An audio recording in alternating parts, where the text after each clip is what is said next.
Bilang nanay, hindi maiwasan na i-check mo ang mga gamit ng anak mo. At ito nga, napansin ko na magulo ang corner ng bagets ko. At buti na lang, naisip ko may nabili nga pala ako sa IKEA ng organizer. Ito yung Lerberg.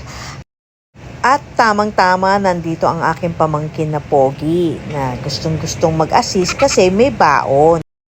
So ito nga, 4 layers yung nabili kong organizer. At ang totoo niyan, white yung target ko kaya nagtaka ako bakit gray ang nasa loob ng box. Anyway, tuloy lang ang pag-install ng aking poging pamangkin dahil tatanggap siya ng baon matapos niya ma-set up ito. In less than 10 minutes, ay nako, ang bilis, kaya lang minsan tumatalsik ang tornilyo dahil pasmado ang kamay ng pogi kong pamangkin.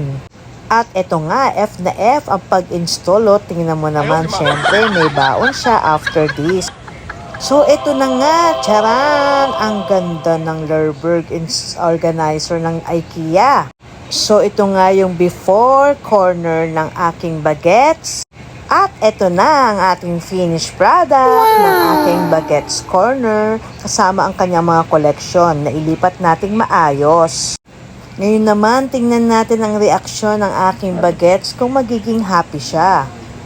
In 3, 2, 1. Yun! Ay, salamat naman. Na-amaze ang aking baget sa makeover na ginawa ko.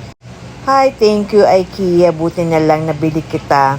So, ito yung finished product. So, interesado ka na ma-organize ang corner ng bagets mo? Punta ka sa IKEA. Piliin mo yung Lerberg.